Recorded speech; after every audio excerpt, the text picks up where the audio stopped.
Saya dengan lembut menyisir sehelai rambut dari dahinya, dan dia tersentak, reaksi naluriah seseorang yang terbiasa mengharapkan pukulan, melihatnya hampir menghancurkan saya. Saya melihat tepi memar lain yang samar, kekuningan di lengannya, hampir tersembunyi oleh lengan bajunya. Ini bukan yang pertama. Pada saat itu, pintu terbuka lagi. Itu adalah Arman. Sendirian kali ini. Dia sudah tenang, topeng kepedulian yang menawan kembali terpasang. Saya perlu bicara dengan istri saya, katanya, menatap saya tajam. Dia tidak ingin bicara denganmu. Rina? Katanya, mengabaikan saya. Suaranya melunak menjadi erangan yang menghipnotis. Sayang, bisakah kamu meminta orang tuamu memberi kita waktu sebentar? Tolong, kita perlu bicara. Rina melihat dari dia ke saya, wajahnya kanvas ketakutan dan keraguan. Sebelum saya bisa memprotes lebih lanjut, Arman bergerak secepat ular, membungkuk di atas pagar ranjang untuk membisikkan sesuatu di telinganya. Saya tidak bisa mendengar kata-katanya, tetapi saya melihat efeknya. Jejak warna terakhir mengering dari wajah Rina. Dia menjadi kaku, matanya terbelalak, tertahan dalam teror yang begitu mendalam, sehingga seolah-olah menghisap udara dari ruangan. Dia tampak benar-benar hancur. Itu bukan hanya ancaman, itu adalah pukulan mematikan bagi jiwanya. Dia menggelengkan kepalanya, hampir tidak terlihat. Arman menegakkan tubuh, kilatan kemenangan di matanya. Kita bicara nanti, katanya, dan dia pergi. Begitu dia pergi, isakan kering dan menyayat hati keluar dari bibir Rina. Dia meringkuk menjadi bola, gemetar tak terkendali. Rina, sayang, apa yang dia katakan? Tanya saya, mengelus punggungnya. Kamu bisa memberitahuku, apapun itu, kita akan memperbaikinya. Untuk waktu yang lama, dia hanya menangis. Kemudian, kata-kata itu keluar, pelan dan penuh rasa malu. Dia punya sesuatu di ponselnya. Video. Dari saat kami menikah. Dia bilang, jika saya pernah memberitahu ibu bagaimana dia sebenarnya, jika saya pernah mencoba pergi, dia akan mengunggahnya. Dia bilang, dia akan mengirimkannya ke semua orang, ibu dan ayah. Dia akan menghancurkan saya. Pengakuan itu menggantung di udara, hal yang mengerikan dan mencekik. Ini adalah tali kendalinya. Beginilah cara dia mengubah putriku menjadi hantu. Dia tidak hanya menyakitinya, dia menyanderanya. Saya melihat ke Joko, yang sekarang berdiri di dekat jendela, membelakangi kami. Bahunya kaku, tangannya terkepal. Dia telah mendengar setiap kata. Ketika dia akhirnya berbalik, wajahnya seperti batu, tetapi saya melihat api di matanya. Kami tidak perlu bicara. 40 tahun pernikahan, membesarkan seorang anak, menghadapi dunia bersama, telah mengarah pada momen pemahaman yang sempurna dan tak terucapkan ini. Saya berbalik kembali ke Rina dan memegang tangannya, menuangkan kekuatan ke dalamnya, yang saya doakan bisa dia rasakan. Air matanya telah mereda menjadi getaran kelelahan. Dengarkan saya, Rina, kata saya, suara saya tegas dan jelas. Kamu tidak perlu malu, rasa malu itu miliknya semua. Setiap sedikit darinya. Saya menunggu matanya bertemu dengan mata saya. Sekarang, inilah yang akan terjadi, kamu akan istirahat. Dan ketika kamu keluar, kita tidak akan kembali ke rumah lama kita. Dia mengerutkan kening, bingung. Apa? Kita akan pulang, kata saya, sebuah kepastian yang dingin dan keras melekat di dada saya, ke rumahmu. Kita akan pindah masuk. Perjalanan dari rumah sakit ke apartemen adalah perjalanan 20 menit yang sunyi melalui lalu lintas kota besar yang tak kenal ampun. Joko mengendarai mobil kami, mobil yang terlihat seperti tank di tengah kerumunan kendaraan yang lebih ramping dan lebih agresif. Rina, kecil dan rapuh, duduk di belakang, memperhatikan jurang-jurang kaca dan bajak kota yang menjulang meluncur melewati jendela. Dia adalah orang asing dalam hidupnya sendiri, dan kota ini, yang seharusnya menjadi petualangan besarnya, sekarang tampak seperti predator. Gedung Arman adalah sebuah monumen bagi kelas atas baru, dengan lobi marmer dingin dan seni abstrak yang terlihat seperti tempat kejadian perkara. Seorang penjaga pintu berseragam, dengan ekspresi profesional yang acuh tak acuh, memberi Rina anggukan saat kami lewat. Saya bertanya-tanya apa yang dia lihat, apa yang dia dengar melalui dinding tebal tempat ini. Lift naik dalam keheningan yang meresahkan, membuka langsung ke apartemen mereka di lantai 27. Hal pertama yang mengejutkan saya adalah pemandangan. Panorama taman dan danau yang menakjubkan, dari lantai ke langit-langit. Itu dirancang untuk mengesankan, untuk menyatakan kekayaan dan kekuasaan. Hal kedua, yang mengejutkan saya adalah dingin. Bukan dingin fisik, tetapi dingin jiwa. Apartemen itu adalah ruang pamer, bukan rumah. Sofa kulit putih disusun pada sudut yang sempurna dan tidak mengundang di atas karpet sutra abu-abu. Meja kopi kaca memegang satu buku yang diletakkan dengan berseni yang tidak pernah dibaca siapapun. Tidak ada gambar. Tidak ada kekacauan. Tidak ada kehidupan. Itu terlihat kurang seperti ruang tamu dan lebih seperti makam pribadi seorang pria yang sangat sukses dan sangat kesepian. Kamu harus memakai pakaian yang nyaman, sayang, kata saya kepada Rina, suara saya terlalu keras dalam keheningan. Gaun rumah sakit itu sudah cukup aksi. Dia mengangguk, linglung, dan menuntun saya menyusuri lorong panjang ke kamar tidur utama. Itu lebih dari hal yang sama, karpet abu-abu yang luas, tempat tidur yang terlihat seperti milik museum seni modern, dan lebih banyak pemandangan menakjubkan dan tidak pribadi itu. Dia menunjuk ke beberapa pintu yang dipernis. Lemariku di sebelah kiri. Saya membukanya dan napas saya tercekat. Saya ingat 3 lemari yang kami miliki di kamarnya di rumah, penuh dengan warna dan tekstur. Rina selalu menyukai mode pola tebal, barang vintage, syal cerah. Dia mengekspresikan kegembiraannya melalui pakaiannya. Kegembiraan itu hilang. Sisi lemari walk-in yang luas itu jarang dihuni oleh koleksi pakaian yang kusam dan tidak berbentuk dalam nuansa krem, abu-abu, dan biru tua. Blus konservatif, celana kotak-kotak, sweater tanpa bentuk. Itu adalah seragam seorang wanita yang telah diajarkan untuk tidak terlihat. Rina, di mana semua pakaianmu? Tanya saya, suara saya hampir berbisik. Oh, dia melihat ke bawah, menarik benang longgar pada gelang rumah sakitnya. Siti dan Ayu mengajak saya berbelanja beberapa bulan setelah pernikahan. Mereka bilang barang-barang lama saya tidak pantas. Untuk wanita yang sudah menikah, untuk istri Arman. Saya mengeluarkan sweater kasmir krem. Itu mahal, saya tahu, tetapi sama sekali tidak memiliki kepribadian. Itu adalah kostum, jadi kamu membuang semuanya. Mereka menyumbangkannya, katanya. Lebih mudah daripada berdebat. Kemudian saya melihatnya, cakupan penuh dari kampanye mereka. Ini bukan hanya tentang kontrol, ini tentang penghapusan. Mereka secara sistematis membongkar putriku, sepotong demi sepotong, sampai yang tersisa hanyalah orang asing yang pendiam dan patuh ini. Saya melihat sisi lemari Arman, koleksi jas desainer yang teliti dan melimpah, kemeja custom, dan deretan sepatu mahal. Kontrasnya menjijikkan. Suara pintu depan terbuka mengejutkan kami berdua. Langkah kaki di lorong. Arman. Dan dia tidak sendirian. Saya meninggalkan Rina di kamar tidur dan pergi ke ruang tamu. Arman berdiri di dekat jendela, membelakangi saya. Siti ada di sana, mengarahkan 2 pria dari layanan pengiriman bahan makanan kelas atas yang sedang menurunkan tas ke Kitchen Island. Letakkan saja produk organik di laci crisper, kata Siti dengan suara yang dipenuhi otoritas merendahkan. Putra saya perlu memperhatikan dietnya, terutama dengan semua stres ini. Dia melihat saya, dan senyumnya menjadi garis tegang yang tidak menyenangkan. Ibu Rina, saya sudah membawa beberapa kebutuhan pokok. Saya yakin kamu dan Joko ingin merasa nyaman selama kunjungan singkatmu. Sindiran itu jelas kamu adalah tamu sementara. Ini masih domain saya. Saya menyilangkan tangan. Itu sangat bijaksana darimu, Siti. Tapi mari kita luruskan beberapa hal. Ini bukan kunjungan. Kami bukan tamu. Arman berbalik, wajahnya seperti awan badai. Apa-apaan maksudnya itu?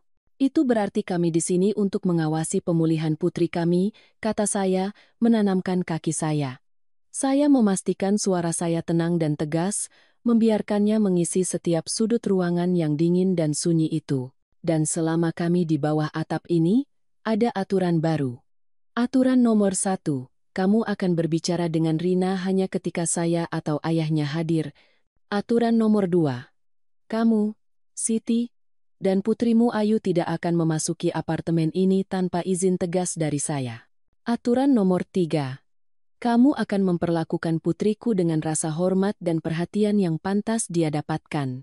Saya melangkah lebih dekat, merendahkan suara saya sehingga hanya mereka yang bisa mendengar ketegasan di dalamnya.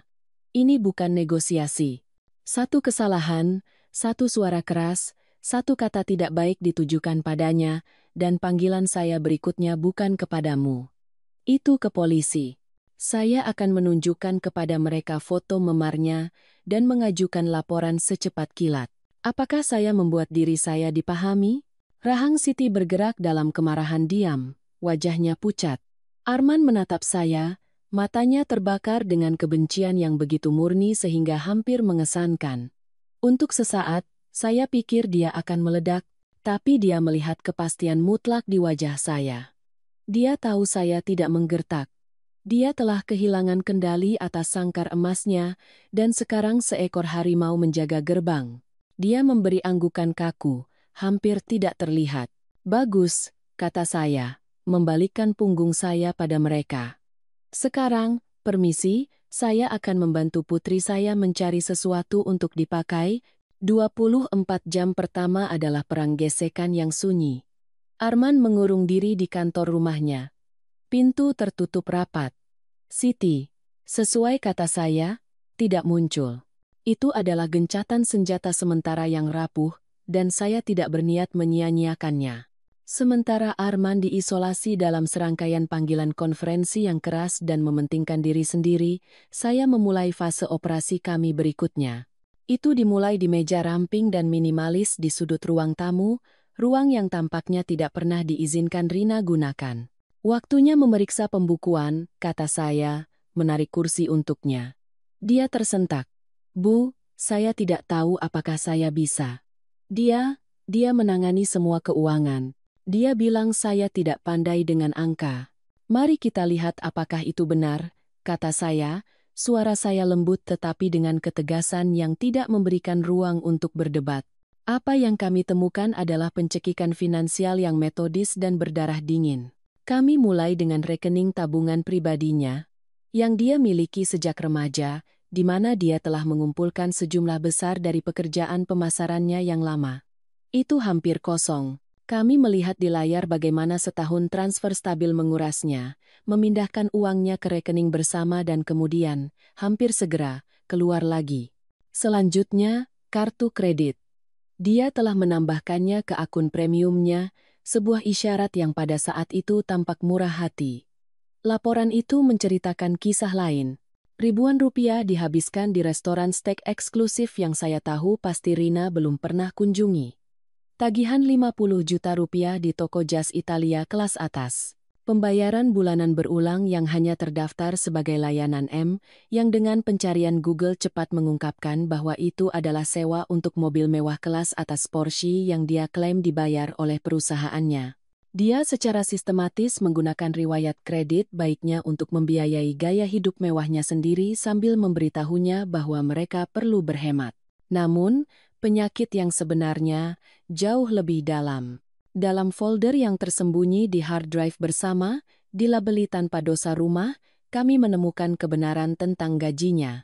Dia telah memberitahu Rina bahwa dia menaruh sebagian besar gajinya ke dalam rencana tabungan untuk masa depan mereka. Laporan itu ada, ya, tetapi itu bukan dari dana pensiun. Itu adalah tanda terima untuk Twitch dan OnlyFans. Ribuan dolar sebulan dihadiahkan kepada wanita dengan nama seperti ciuman kucing untukmu. Rina mengeluarkan rengekan lembut kesakitan. Itu adalah pengkhianatan. Penghinaan yang benar-benar kotor.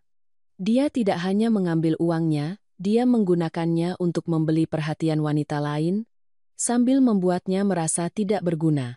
Tetapi bukti terakhir yang tak terbantahkan datang dari emailnya, yang dengan ceroboh dia biarkan tetap login. Itu adalah rantai antara dia dan Siti, tertanggal hanya 2 bulan sebelumnya. Kata-kata itu membuat saya merinding. Siti, kita perlu maju dengan kepercayaan keluarga. Sudahkah kamu membuatnya menandatangani surat kuasa? Orang tuanya tidak bisa hidup selamanya. Arman, saya sedang mengusahakannya. Dia akhir-akhir ini sulit. Saya terus-menerus mengatakan padanya bahwa dia terlalu sensitif untuk menangani keuangan. Saya akan meyakinkannya bahwa itu untuk kebaikannya sendiri. Saya mencetak semuanya. Setiap laporan bank, setiap tagihan kartu kredit, setiap email kotor. Saya membuat folder tebal, sebuah dosier kejahatannya. Itu adalah apa yang nenek saya sebut sarang burung bangkai, menikahi keluarga baik hanya untuk membersihkannya sampai ke tulang. Rencana untuk melahap kekayaan keluarga seorang anak tunggal, ini bukan lagi hanya tentang pelecehan. Ini tentang konspirasi jangka panjang yang diperhitungkan. Sementara saya menangani bagian digital, Joko memulai misi pengintaiannya sendiri. Dia selalu ahli dalam berbaur, dalam membuat orang bicara. Rutinitas barunya sederhana. Setiap pagi, dia akan pergi ke gym canggih gedung itu. Setiap sore, dia akan berjalan-jalan panjang di taman. Dia kembali setiap kali dengan potongan-potongan kecil dari teka-teki. Seorang penjaga pintu yang cerewet memberitahunya bahwa tunangan Arman sebelumnya, seorang wanita yang keberadaannya tidak kami sadari, tidak hanya tiba-tiba pergi. Dia telah melarikan diri di tengah malam dengan 2 koper, menangis, dan seorang teman menjemputnya. Seorang wanita yang sedang berjalan dengan anjingnya di taman memberitahunya bahwa Ayu, saudara perempuan Arman, memiliki reputasi mencuri dari toko-toko lokal dan ibunya selalu muncul untuk membereskan masalah. Mereka tidak hanya kejam, mereka pada dasarnya korup. Pada hari ketiga, saya meningkatkan strategi kami. Sementara Arman keluar untuk makan siang klien satu, saya yakin, yang melibatkan menu berlapis kulit dan sebotol anggur dengan harga yang sangat mahal, saya memberlakukan bagian terakhir dari rencana saya. Saya telah memesannya secara online malam sebelumnya untuk pengiriman di hari yang sama, dan itu dikirim ke titik penjemputan beberapa blok jauhnya. Joko dan saya bekerja dengan efisiensi yang tenang dari sebuah tim yang telah bersama selama 40 tahun. Dia menangani sisi teknis, tangannya yang besar dan stabil sangat lincah. Detektor asap di ruang tamu. Pengisi daya USB di dapur. Jam alarm di kamar tidur utama. Masing-masing sekarang menampung lensa dan mikrofon kecil yang tidak terdeteksi. Kami selesai dengan 10 menit tersisa sebelum Arman pulang. Saya berdiri di tengah ruang tamu yang besar dan sunyi, kota berkilauan di luar dinding kaca. Apartemen itu bukan lagi hanya bentengnya. Itu adalah pos mendengarkan kami. Sangkar emas itu sekarang memiliki mata dan telinga. Perangkap sudah dipasang. Kami hanya perlu menunggu tikus-tikus itu merasa nyaman. Perubahan pada Rina tidak terjadi dalam semalam. Itu adalah matahari terbit bertahap, reklamasi lambat dari wilayah yang ditinggalkan. Itu dimulai pagi setelah kamera dipasang. Saya keluar dari kamar tamu dan menemukannya di dapur, tidak membuat kopi, tetapi di telepon, suaranya pelan tetapi jelas. Dia sedang berbicara dengan perwakilan dari layanan pengiriman makanan organik kelas atas. Ya, itu dia, katanya. Paket kesehatan pasca pemulihan. Untuk 1 bulan. Untuk memulai, tolong tagihkan ke kartu kredit yang saya miliki dalam arsip. Dia menutup telepon dan bertemu mata saya. Percikan kecil. Menantang berkedip di tatapannya. Dia bilang saya tidak makan cukup, katanya, senyum samar di bibirnya. Ujian pertama datang sore itu. Siti muncul di pintu, melanggar aturan baru kami, membawa piring kaserol di tangannya. Dia mencoba membangun kembali dominasinya melalui Trojan Horse matriarki klasik makanan. Saya membawakan lasaknya buatan saya sendiri, dia mengumumkan, menyapu melewati saya. Penuh zat besi. Untuk pemulihan Rina. Dia meletakkannya di meja dengan ekspresi kepuasan yang sombong. Saya tahu pasti bahwa Rina membenci keju ricotta, detail yang diingat Siti dengan ketepatan jahat. Rina keluar dari kamar tidurnya. Dia melihat piring itu, lalu ke ibu mertuanya, dan memberikan senyum cerah, rapuh seperti gula yang dipintal. Siti, itu sangat bijaksana darimu, Terima kasih. Siti membusungkan dada, berpikir dia telah mencetak poin. Tetapi kemudian Rina mengeluarkan ponselnya. Dia mengambil foto lasagna, keju yang kaya dan menggelembung, daun kemangi yang diletakkan dengan berseni di atasnya. Beberapa detik kemudian, ponsel saya bergetar. Pemberitahuan Facebook. Rina telah mengunggah ke grup keluarga Harris yang diperluas, halaman yang telah dikurasi Siti seperti ruang tahta digital. Foto itu ada di sana, diterangi dengan indah oleh matahari sore yang masuk melalui jendela apartemen. Keterangan itu berbunyi, merasa sangat diberkati. Ibu mertua saya yang luar biasa, Siti, baru saja membawakan lasagna terkenalnya untuk membantu saya mendapatkan kembali kekuatan saya. Cinta dan dukungannya dan semua kelezatan keju ini sangat berarti bagi saya. Emoji hati merah. Hashtag keluarga diutamakan. Hashtag diberkati. Hashtag perjalanan pemulihan. Itu adalah mahakarya perang psikologis. Dalam beberapa menit, komentar dari bibi dan sepupu mulai berdatangan. Kamu ibu yang luar biasa, Siti. Rina, kamu sangat beruntung memilikinya. Siti terjebak. Dia tidak bisa mengakui bahwa hidangan itu adalah tamparan pasif-agresif tanpa mengungkapkan kekejamannya sendiri. Dia terpaksa berdiri di sana dan menerima pujian untuk tindakan kebencian. Saya melihat wajahnya menjadi pucat. Dia pergi tanpa sepatah kata pun. Kemenangan kecil itu membuka pintu air. Pagi berikutnya, makanan organik mahal mulai berdatangan dalam kotak berinsulasi besar. Arman keluar dari kantornya dan menemukan Rina membongkar wadah salad quinoa dengan biji delima dan jus kale yang diperas dingin. Dia melihat tagihan yang ditempelkan di kotak itu, dan wajahnya dipenuhi amarah. Apa ini? Tuntutnya. Diet pemulihan saya, kata Rina dengan tenang. Dokter mengatakan saya perlu fokus pada kesehatan saya. Tidak ada dokter. Dia menciptakannya di tempat. Arman membuka mulutnya untuk berdebat. Tetapi dia melihat saya di seberang dapur. Dia tahu dia tidak bisa berbuat apa-apa. Dia membayar untuk membuatnya kuat, dan itu memakannya hidup-hidup. Kemudian datang musik. Keheningan apartemen yang menindas hancur. Rina menghidupkan kembali playlist Spotify lamanya. Suara-suara yang tak menyesal dan kuat mengisi ruangan, lagu-lagu penyintas dan pembangkangan. Dia mereklamasi udara kondominium itu. Reklamasi terakhir adalah yang paling simbolis. Saya berjalan melewati kamar tidur utama dan melihat Rina berdiri di depan lemari terbukanya. Tapi dia tidak melihat pakaiannya.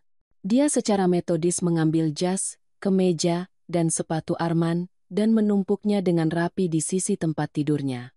Ketika tumpukan itu terlalu tinggi, dia memulai yang lain di lantai. Dia benar-benar mengosongkan separuh lemarinya, meninggalkan ruang kosong yang besar. Dia membuat ruang. Keluarga mertuanya tidak tahan. Ini bukan gadis yang hancur dan patuh yang telah mereka kembangkan dengan hati-hati. Titik puncaknya datang pada Sabtu sore. Bel pintu berdering. Itu Ayu, dan dia membawa bala bantuan. Suaminya, Budi, Derek. Seorang pria yang dibangun seperti lemari es, berdiri di belakangnya. Ekspresinya adalah ancaman yang dilatih. Kita perlu bicara, bentak Ayu, menyenggol masuk. Budi mengikuti, membanting pintu. Kamu tidak bisa menghentikan kami untuk melihat keluarga kami. Arman muncul dari kantornya tampak terpojok. Ini jelas merupakan penyergapan yang direncanakan. Ini sudah berlangsung cukup lama, Budi menggelegar, membusungkan dadanya. Dia melangkah ke arahku. Orang tua harus keluar dari rumah ini dan membiarkan mereka mengusahakan pernikahan mereka sendiri. Joko muncul dari kamar tamu dengan buku di tangannya, tampak kesal karena gangguan itu. Dia mengenakan kacamata baca, yang entah bagaimana membuatnya terlihat lebih mengesankan. Tidak ada yang perlu diusahakan, kata Joko, suaranya datar. Budi tertawa, suara yang keras dan tidak menyenangkan. Ya? Siapa yang akan membuatku pergi? Kamu, kakek. Dia berjalan ke arah Joko, mengulurkan tangan berdaging. Mari kita bersikap masuk akal. Itu adalah isyarat alpha male klasik, jabat tangan yang dimaksudkan untuk mendominasi. Joko menerima tangannya. Untuk sesaat, tidak ada yang terjadi. Kemudian, Saya melihat senyum percaya diri memudar dari wajah Budi. Buku-buku jarinya memutih. Lapisan tipis keringat menyelimuti dahinya saat cengkeraman Joko, sebuah catok diam dari kekuatan terkondensasi, terus meningkatkan tekanan. Keberanian Budi menjadi seringai rasa sakit murni. Dia mencoba menarik diri, tetapi tangannya terjebak. Joko menatap matanya, suaranya masih tenang. Kita semua harus duduk saja, katanya, melepaskannya secukupnya sehingga Budi tidak menjerit, dan berbicara pelan tentang menghormati batasan. Budi hanya bisa mengangguk, pucat. Dia menatap istrinya dengan mata memohon. Otot yang mereka bawa telah dinetralkan tanpa satu pukulan pun dilayangkan. Ayu menatap mereka berdua dengan ngeri. Mereka datang untuk bertarung, berharap mengintimidasi sepasang pensiunan. Mereka telah bertemu dengan gergaji listrik. Benar-benar kalah, mereka praktis melarikan diri dari apartemen. Saya menutup pintu di belakang mereka dan berbalik untuk melihat Rina berdiri di lorong. Dia tidak takut, dia memperhatikan Joko dengan kagum. Dan kemudian, untuk pertama kalinya sejak kami tiba, dia tersenyum. Senyum yang nyata. Itu tidak mencapai matanya, tetapi itu adalah permulaan. Kebangkitan sedang berlangsung. Beberapa hari berikutnya sunyi, tetapi itu adalah keheningan yang padat dan bermuatan dari badai yang berkumpul di laut. Setelah penghinaan Budi, keluarga mertuanya menjauh, Arman menjadi hantu di rumahnya sendiri, berkomunikasi hanya melalui pintu yang dibanting dan ketikan tegang dari balik pintu kantornya.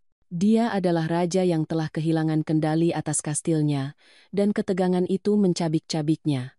Dia akan snap. Dan kami semua tahu itu hanya masalah waktu sebelum dia melakukannya. Sudah waktunya untuk meningkatkan panas. Rencana itu adalah milik Rina, dan kesederhanaannya yang elegan memenuhi saya dengan kebanggaan. Pada Selasa malam, dia duduk di sofa kulit putih, laptopnya terbuka. Saya di dapur, berpura-pura membaca majalah, tetapi saya mengawasinya. Dia menghabiskan 20 menit menyusun email. Ketika dia selesai, dia memanggil saya.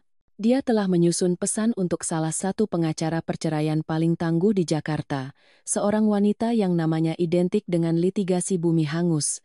Email itu adalah ringkasan yang jelas dan ringkas dari tahun terakhir kontrol finansial, pelecehan emosional, isolasi paksa, dan keguguran.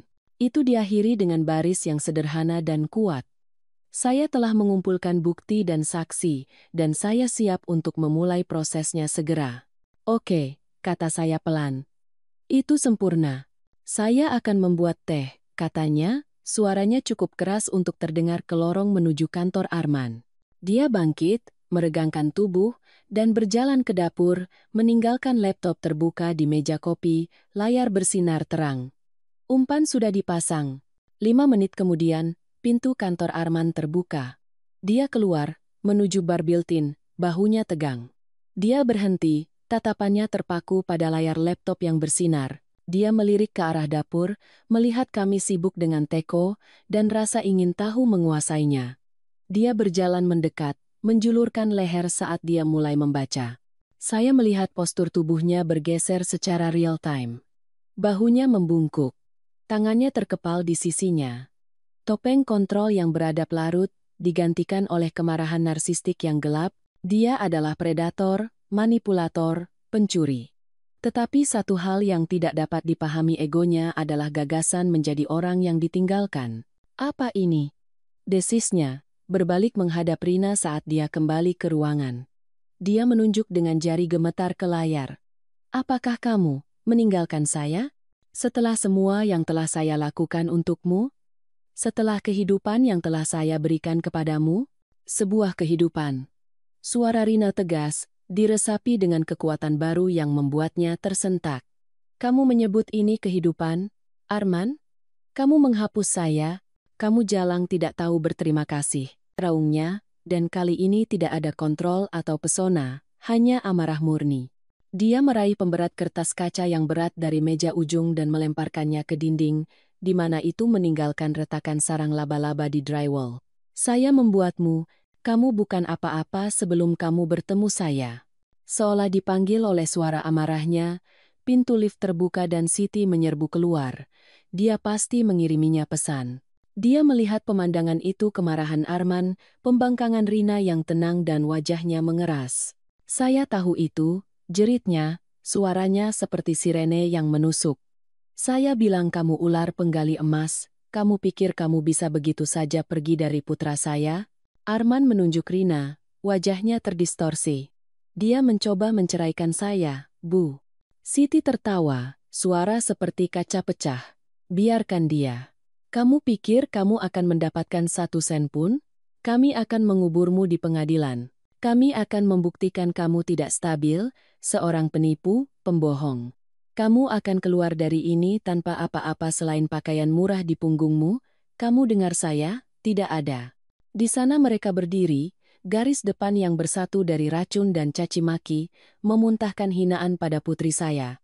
Mereka begitu dikonsumsi oleh amarah mereka sendiri, begitu yakin akan kekuasaan mereka tidak melihat saya menyelinap keluar dari dapur. Mereka tidak melihat senyum kecil saya yang tenang, mereka tidak melihat saya mengeluarkan ponsel saya. Saya menunggu Siti berhenti untuk bernapas, dadanya terengah-engah karena kemarahan. Itu adalah penampilan yang cukup, kata saya, suara saya memotong bersih pidatonya. Mereka berdua berbalik untuk menatap saya, sesaat tercengang oleh interupsi itu. Saya harus tahu. Saya melanjutkan, mengangkat ponsel saya, yang menunjukkan feed langsung dari kamera yang disamarkan sebagai detektor asap di atas. Kamera langit-langit memiliki mikrofon yang fantastis. Itu merekam setiap kata. Keheningan yang mengikuti benar-benar mutlak. Saya memperhatikan mereka sejenak, menerima kenyataan situasi mereka. Saya melihat amarah di mata mereka berubah menjadi kebingungan, dan kemudian berubah menjadi kengerian yang menyakitkan. Tatapan mereka terangkat serempak, ke lingkaran putih kecil yang tidak berbahaya di langit-langit. Itu bukan lagi detektor asap. Itu adalah mata penghakiman yang tidak berkedip, saya pikir. Kata saya, menekan tombol simpan klip. Kamu akan menemukan bahwa persyaratan perceraian akan sedikit berbeda sekarang. Keheningan yang mengikuti wahyu saya adalah yang terdalam yang pernah saya saksikan. Itu adalah suara 2 ego mengerikan yang meledak ke dalam. Wajah Siti, sesaat sebelumnya memerah karena amarah, sekarang menjadi topeng kengerian, pucat dan rahang kendur. Arman menatap detektor asap, seolah-olah dia mengharapkannya untuk menjatuhkan hukuman padanya saat itu juga. Mereka telah diakali, dikalahkan, dan dibuktikan bersalah. Tanpa kata lain, dia berbalik, meraih lengan ibunya, dan mengarahkannya ke lift, seperti kapten yang meninggalkan kapalnya sendiri yang tenggelam. Untuk sesaat setelah mereka pergi, kami bertiga hanya berdiri di sana di apartemen yang tenang. Kemudian, Rina menghela napas gemetar, suara yang setengah isak, setengah tawa. Kami telah menang. Pengepungan sudah berakhir. Kami mengepak tas kami malam itu, bukan dengan energi panik dari penerbangan, tetapi dengan kepuasan yang disengaja dari pasukan yang menang yang meninggalkan wilayah yang ditaklukkan. Kami meninggalkan pakaian Arman ditumpuk di tempatnya. Kami memesan suite di sebuah hotel mewah, tempat kemewahan dan ketenangan di mana kami dapat bersantai dan merencanakan langkah kami berikutnya dengan pengacara. Melangkah keluar dari apartemen dan masuk ke hotel itu seperti meninggalkan zona perang dan memasuki tempat perlindungan. Untuk pertama kalinya dalam setahun, Rina tidur nyenyak sepanjang malam. Kedamaian berlangsung kurang dari 24 jam. Rudal pertama jatuh sore berikutnya melalui pesan teks ke ponsel Rina dari seorang teman kuliah lama. Ya ampun, Rina, saya tahu ini tidak mungkin benar. Ada apa? Terlampir adalah tautan ke video TikTok. Kami berkerumun di sofa hotel yang mewah dan menekan putar. Itu Arman. Video itu adalah mahakarya manipulasi emosional. Itu dimulai dengan track piano lembut dan sedih di atas montase momen paling bahagia mereka, foto tersenyum dari pernikahan mereka, video mereka tertawa di atas perahu layar. Kemudian, gambar kabur dan Arman muncul, duduk di apa yang tampak seperti ruang tamu kami di rumah. Dia telah mencuri salah satu foto keluarga kami untuk digunakan sebagai latar belakang. Dia melihat langsung ke kamera, matanya berkilauan dengan air mata yang tidak tertumpah.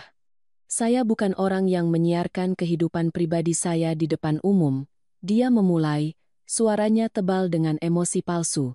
Tetapi istri saya, Rina, wanita yang saya cintai lebih dari hidup itu sendiri, dalam masalah.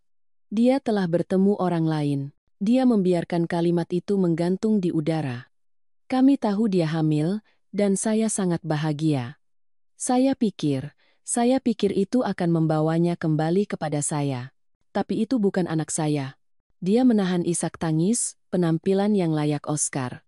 Dia membuat pilihan yang mengerikan, untuk mengakhiri kehamilan. Dan saya mencoba mendukungnya. Tuhan, saya mencoba. Tetapi orang tuanya mereka tidak pernah menyetujui saya. Mereka masuk dan memutarbalikkan segalanya. Mereka telah membawanya pergi dari saya. Dia melihat ke kamera, matanya memohon. Rina, sayang, jika kamu melihat ini, tolong pulang.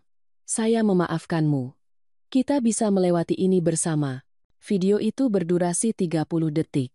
Itu adalah kebohongan dari awal hingga akhir. Distorsi mengerikan dari kenyataan kami.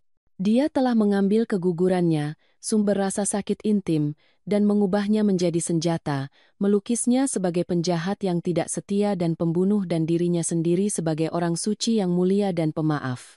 Video itu menjadi viral. Itu memiliki jutaan penayangan. Dan komentar-komentar adalah gelombang pasang kebencian murni dan tanpa filter. Dasar monster. Kasihan dia. Batalkan dia. Cari tahu di mana dia bekerja. Seseorang perlu memberi pelajaran pada seluruh keluarga itu. Terutama ibu yang kejam itu, pengikutnya sudah mulai. Nama kami, wajah kami, alamat Joko dan saya itu semua, disebarkan di Twitter dan Facebook. Ponsel Rina, dan kemudian ponsel saya, mulai bergetar tanpa henti dengan pemberitahuan, masing-masing setetes kecil racun. Kemudian datang panggilan nomor yang diblokir, orang-orang berteriak kata-kata kotor dan ancaman sebelum kami bisa menutup telepon. Itu adalah rajam digital, pukulan terakhir datang 1 jam kemudian. Ada ketukan sopan di pintu suite kami. Itu adalah manajer.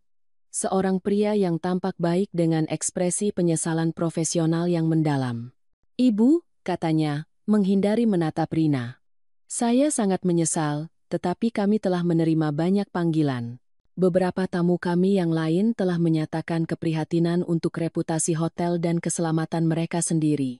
Dia memeras tangannya. Kami harus memberitahu keamanan. Saya khawatir saya harus meminta Anda untuk check out. Kami diusir. Kami dipermalukan. Kami diusir dari tempat perlindungan kami karena kebohongan yang menyebar lebih cepat daripada api liar.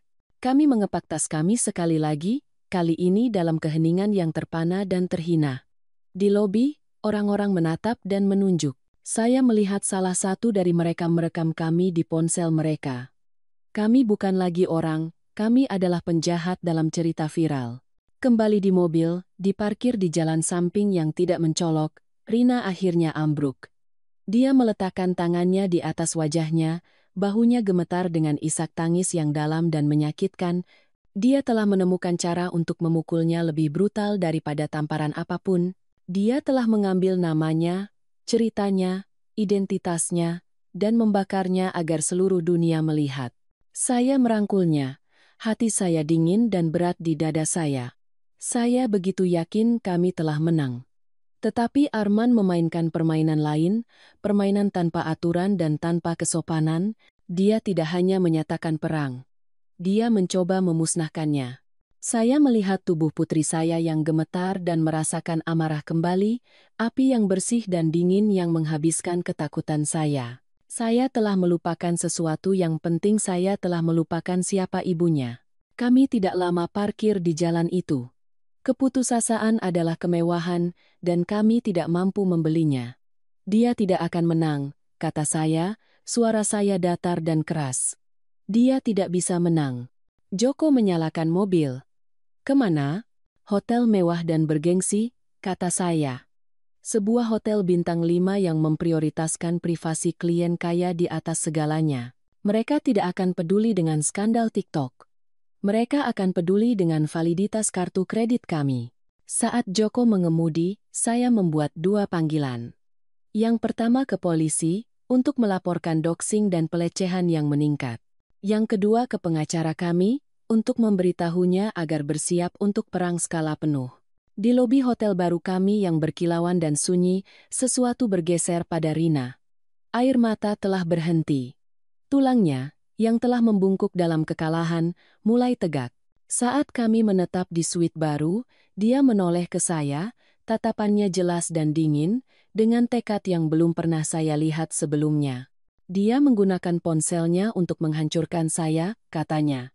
Jadi saya akan menggunakan ponsel saya untuk menghancurkannya, saya akan live. Untuk sesaat, saya ingin berdebat. Untuk melindunginya. Internet adalah tempat sampah, dan dia sudah cukup banyak mengalami. Tetapi kemudian saya melihat ekspresinya. Ini bukan gadis yang hancur dari rumah sakit. Ini adalah seorang wanita yang siap berjuang untuk hidupnya.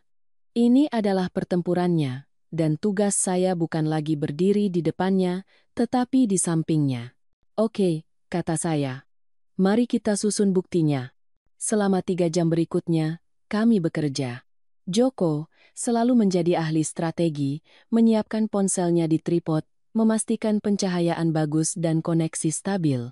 Saya mengatur dosier cetakan dan file digital kami di meja kopi. Pukul 7, Rina membuka Instagram. Tangannya stabil saat dia mengunggah cerita berbasis teks sederhana. Dia menceritakan sisinya. Sekarang saya akan menceritakan sisi saya. Live pukul 8 malam. Pukul 8, dia menarik napas dalam-dalam dan menekan tombol. Kami melihat angka penonton melonjak. 1.000, 10.000, 50.000. Komentar mulai mengalir, riam racun murni. Pembohong. Penggali emas. Pergi menangis di tempat lain, kamu penipu. Rina mengabaikannya. Dia melihat langsung ke kamera, ekspresinya tenang dan tenteram.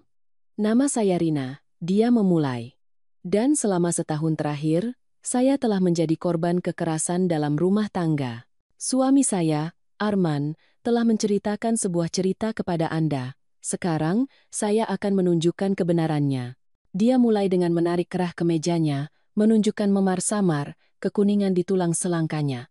Ini dari 2 minggu lalu, katanya. Kemudian dia mengangkat dokumen ke kamera. Dan ini adalah laporan polisi yang saya ajukan 3 bulan setelah pernikahan kami. Pertama kali dia memukul saya dan menyebabkan keguguran. Saya terlalu takut dan malu untuk memberitahu orang tua saya, keputusan yang akan saya sesali selama sisa hidup saya. Komentar melambat sesaat. Beberapa tanda tanya muncul di sungai kebencian. Arman mengklaim sebagai suami yang penuh kasih, hancur oleh pilihan saya. Ini adalah gambar keamanan dari pos perawat di rumah sakit pada hari orang tua saya tiba. Dia membagikan layarnya, dan video berbutir, tanpa suara itu diputar.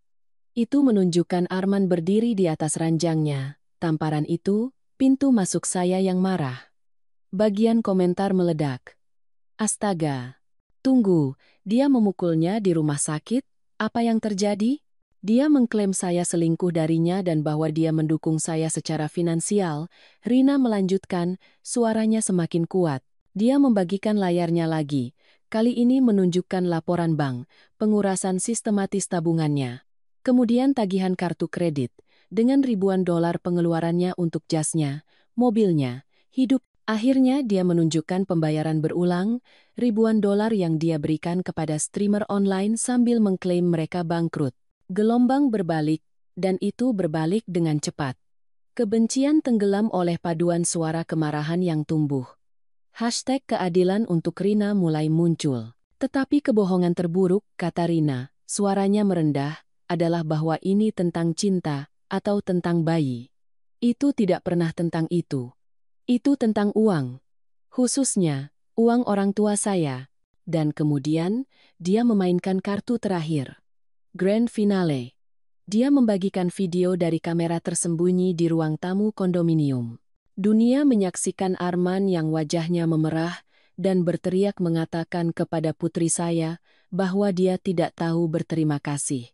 Mereka melihat Siti menjerit bahwa mereka akan meninggalkannya tanpa apa-apa. Mereka mendengar setiap kata kemarahan mereka, hak mereka, keserakahan mereka. Ditangkap dalam definisi tinggi yang sempurna. Livestream itu meledak. Bagian komentar adalah pusaran kemarahan murni dan tak tercemar, sekarang diarahkan secara eksklusif pada Arman dan keluarganya. Hashtag itu menjadi trending di seluruh dunia. Rina menghentikan video dan melihat kembali ke kamera, wajahnya tenang. Suami saya tidak kehilangan seorang istri. Dia kehilangan target. Saya bukan pembohong. Saya seorang penyintas. Dia mengakhiri live stream. Ruangan itu sunyi kecuali dengungan panik ponsel kami. Rina melangkah menjauh dari tripod, gemetar karena adrenalin. Dia menatap saya, matanya mencari mata saya. Bu, dia berbisik. Apakah saya melakukannya dengan baik? Saya menariknya ke pelukan saya. Hati saya membengkak dengan kebanggaan yang kuat dan menyakitkan. Tidak, sayang, kata saya, suara saya tercekat oleh air mata, kamu luar biasa. Dampak dari live stream itu adalah gelombang pasang digital yang membalikkan gelombang yang hampir menenggelamkan kami. Ponsel kami, yang dulunya adalah instrumen penyiksaan, sekarang bergetar dengan pesan dukungan yang luar biasa. Media menulis artikel, podcast membedah drama itu, dan perusahaan tempat Arman bekerja, sebuah firma manajemen kekayaan bergengsi, merilis pernyataan dalam waktu kurang dari 12 jam yang mengumumkan pemutusannya, berlaku segera. Streamer online yang dia sumbangkan ribuan dolar secara terbuka mengutuknya, mengklaim mereka tidak tahu uang itu dicuri dari istrinya yang dilecehkan. Di pengadilan opini publik, putusan itu bulat dan brutal, proses hukum, sebaliknya, cepat dan bijaksana. Dipersenjatai dengan tumpukan bukti kami, pengacara kami adalah hiu di kolam dangkal. Arman dan keluarganya menghadapi potensi tuntutan pidana untuk konspirasi melakukan penipuan dan ancaman kasus kekerasan dalam rumah tangga yang sangat nyata, tidak melawan. Mereka menyerah, penyelesaiannya sangat kuat. Rina menerima setiap rupiah yang mereka ambil darinya, ditambah sejumlah besar untuk ganti rugi. Perceraian dipercepat. Perintah penahanan yang ketat diberlakukan, dan pengacara kami menjelaskan dengan sempurna kepada pengacara Arman bahwa jika ada foto pribadi Rina yang pernah muncul, dia secara pribadi akan memastikan bahwa Arman dituntut sepenuhnya sesuai hukum. Tali kekang terakhir yang dia miliki padanya akhirnya terputus. Pada hari terakhir kami di kota besar itu, setelah menandatangani dokumen terakhir di kantor pengacara, kami bersiap untuk mengendarai mobil kembali ke rumah. Joko telah naik ke kamar untuk mengambil tas terakhir kami, meninggalkan saya untuk menunggu di garasi parkir bawah tanah hotel. Dan kemudian saya melihatnya. Arman ada di sana, bersandar pada pilar beton, tampak seperti hantu. Dia pasti telah menunggu kami. Dia tampak mengerikan. Kurus, pucat, dengan lingkaran hitam di bawah matanya. Jas mahal itu hilang. Digantikan oleh celana jeans dan kemeja lusuh. Semua karisma dan kesombongan telah terkuras, hanya menyisakan pria yang menyedihkan dan hampa di bawahnya. Saya hanya ingin bicara dengannya, katanya. Kamu kehilangan hak itu, kata saya, suara saya sangat rendah di garasi yang bergema. Saya hancur, bisiknya, seolah saya harus mengasihaninya, hidup saya berakhir. Kamu tidak menghancurkan hidupmu, kata saya, mengambil langkah perlahan ke arahnya. Saya melihat sekeliling. Kamera keamanan diposisikan di atas pintu masuk dan keluar, meninggalkan bagian ini dalam titik buta yang sempurna dan tidak berkedip. Kamu membakarnya. Saya hanya wanita yang memberimu korek api. Dia tersentak saat saya mendekat. Pria besar yang mengintimidasi dari rumah sakit telah tiada. Saya hanya melihat seorang pengecut. Apa yang kamu lakukan pada putri saya, kata saya, berhenti tepat di depannya. Pukulan fisik adalah satu hal. Tetapi erosi jiwanya yang lambat dan harian adalah hutang yang tidak dapat dibayar dengan uang. Dia hanya menatap saya, tidak bisa berkata-kata. Saya tidak memukulnya di wajah. Itu akan terlalu jelas. Pukulan saya cepat dan rendah, pukulan tumpul dan kuat, dengan kunci mobil saya terkepal di tangan saya, diarahkan lurus ke jaringan lunak di atas pinggulnya. Itu adalah gerakan yang diajarkan Joko kepada saya sejak lama, dirancang untuk menyebabkan rasa sakit maksimum dengan bukti minimal. Dia tersentak, suara basah dan tercekat, dan melipat gandakan tubuhnya. Saat dia melipat, saya mengangkat lutut saya dengan keras, menyambung tepat di atas ulu hatinya. Udara keluar darinya, dan dia ambruk ke lantai beton yang kotor, terengah-engah, dan muntah. Saya berdiri di atasnya sejenak, bernapas normal. Saya tidak merasakan amarah, tidak ada belas kasihan. Saya hanya merasakan keseimbangan. Biarkan ini menjadi pembayaran terakhir, kata saya kepada sosoknya yang terengah-engah. Kemudian saya berbalik dan berjalan kembali ke mobil kami tanpa menoleh ke belakang. 6 bulan kemudian, aroma mawar dan tanah basah memenuhi taman saya kembali di rumah. Musim dingin yang keras telah memberi jalan bagi musim semi yang lembut. Saya sedang memangkas bunga favorit saya ketika saya mendengarnya, suara yang saya takutkan tidak akan pernah saya dengar lagi. Suara tawa putri saya yang tulus dan tidak terkendali. Dia duduk di teras belakang bersama Joko, tumpukan buku pelajaran dan laptop di sampingnya. Dia telah memotong rambutnya, membingkai wajah yang lebih berseri dan vital daripada yang telah terjadi selama bertahun-tahun. Penyelesaian itu telah memberinya kemerdekaan, dan dia menggunakannya untuk membangun kehidupan baru, selangkah demi selangkah. Dia telah mendaftar di kursus bisnis di perguruan tinggi lokal dan sedang mengerjakan rencana untuk membuka agen pemasaran digitalnya sendiri untuk bisnis kecil milik wanita. Dia bukan gadis naif yang pindah ke kota besar, juga bukan pejuang tangguh dari live stream. Dia adalah seseorang yang baru. Seseorang yang telah berjalan melalui api dan belajar bahwa dia tahan api. Saya mengawasinya saat dia melemparkan kepalanya ke belakang dan tertawa lagi pada sesuatu yang dikatakan Joko, senyum yang mencapai matanya.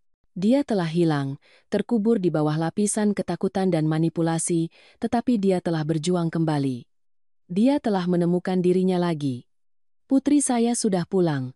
Adapun keluarga Arman, reputasi mereka di lingkungan eksklusif mereka hancur total. Kisah mereka menjadi pelajaran lokal tentang kesombongan dan kekejaman. Siti dikabarkan menjadi penyendiri, dan Arman, putra menawan dengan masa depan cerah, menemukan bahwa tidak ada wanita di kota yang berani pergi berkencan dengannya. Itu, dengan caranya sendiri, adalah hukuman seumur hidup. Akhir yang pas untuk keluarga yang telah mencoba, dan gagal, untuk menghancurkan keluarga saya.